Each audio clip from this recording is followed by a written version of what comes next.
In this political season, some are lauded for being able to put the right spin on things. Well, Broadcast Pioneers member Tommy McCarthy has been successfully putting the right spin on rock and roll records on the radio for decades.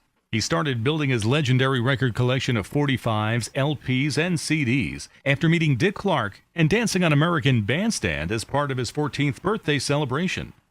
Tommy started his career at various radio stations in South Jersey, including WMVB Millville, WRDR Hamilton, WJJZ Mount Holly, WCAM Camden, WMID Atlantic City. He's also worked at WSNI, WPGR, and WIOQ in Philadelphia, and New Jersey 101.5 in Trenton. He joined 98.1 WOGL during 1990, eventually becoming music director until he retired earlier this year. Quite a run.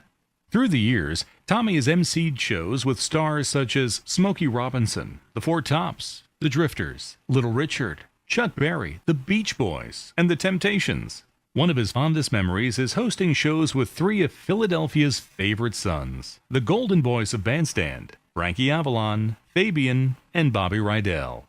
McCarthy has received nominations for Achievement in Radio Awards and is a 5-time nominee for the Best Overnight Host for The Tommy McCarthy Show.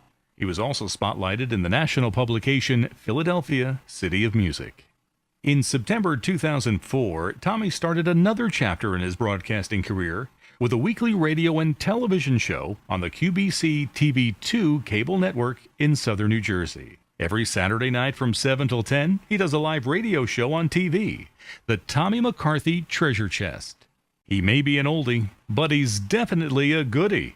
Please join us in welcoming Tommy McCarthy into the Broadcast Pioneers Hall of Fame. Whew, all I can say is, I didn't realize I was that young when I started. Wow, that takes you back a long way. And me and the Geeter, we look good together in that picture. Well, thank you, ladies and gentlemen. I want to thank everyone who being here and the Broadcast Pioneers for this wonderful honor of inducting me into the Hall of Fame. And for being nominated, first of all, and then to be inducted is quite an honor. For a guy who grew up in South Jersey over in Cherry Hill, listening to a little 1,000-watt AM radio station, 1310 WCAM, with a guy by the name of the Geeter with the heater, the big boss with the hot sauce, Jerry Blavitt, listening to him from my bedroom in a little single speaker at night when I should have been doing homework. So I realized I wasn't doing so well in school, and going to the High Lit and the Jerry Blavitt record hops and seeing the money and the people these guys are bringing in, I figured, this is easier than college, I think, for all the records I bought all the years, and I used to love to talk up records, so I would cut school once in a while, and I would hitchhike, back in those days when it was easy to hitchhike and safe to hitchhike, and go to a place on Mifflin Street, 2724 Mifflin Street to be exact, and hang out in what was known as the Geeter's Garage. And down there, a guy taught me how to cue up a record and timing and all that kind of stuff. And I took that on and figured, when I got out of high school, that's the career I want to pursue. And then I was really, really lucky to have two mentors in this business who were up in rock and roll heaven. One was a legendary record promotion man called the Humdinger, Matty Singer. Those of you who remember, let's have a round of applause for Matty Singer, the Humdinger. He was one of those guys, along with Fred DeCipio, who really, took a liking to me and helped me in my early career, getting promotional copies of records, saving me the money on having to buy them, or I could go out and do record hops on my own and put some money in my pocket. And the other one is a guy who, another true mentor, was a guy by the name of Heisky O'Rooney McValty Ozut. High Lit. I was lucky enough to work with High Lit for over 25 years. Now, for a kid who grew up, as I mentioned, in Cherry Hill, listening to Jerry on the radio, I worked with him down at Memories in Margate, also on WPGR for like 5 years together. I was the guy, Harvey Holliday said to me one time, they should induct you into the Guinness Book of World Records. And I said, why is that? He said, you're the only guy who in the morning can go in and shake hands and be friends with High Lit. and be on the radio for 3 hours.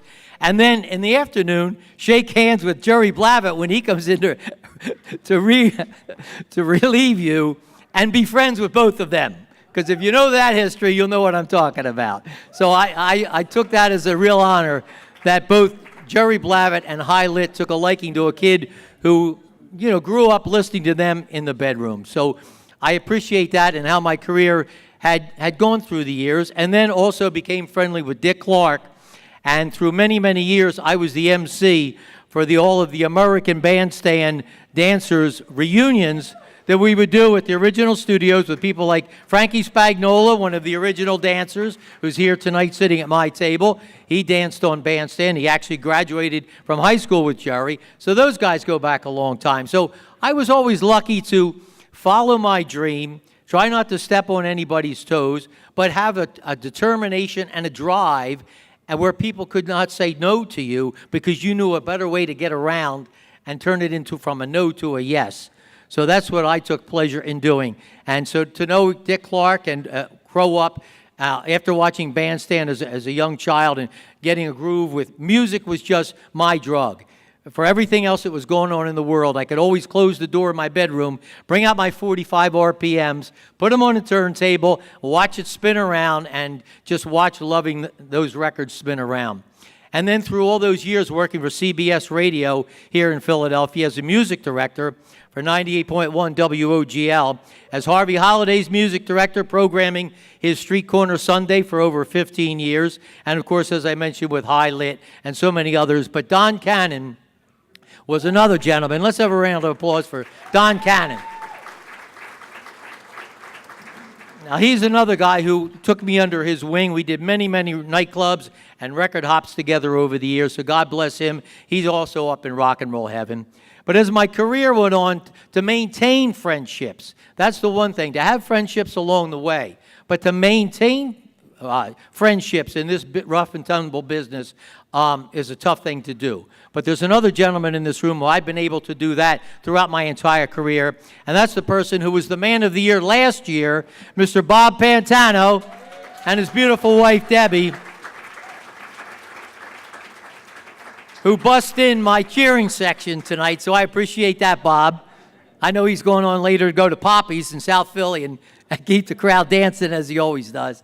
But so it's so nice to have grown up, listened to these people, influences, and maintain friendships, and still come into a room and feel the love and respect from everybody. So again, all I can say is thank you for your support, everyone who listened to me on the radio or listened to WOGL to make it the success that it is over the 25 years that I was the music director. I want to say thanks to everyone tonight. God bless, and keep on rocking, because you only rock once. Thank you.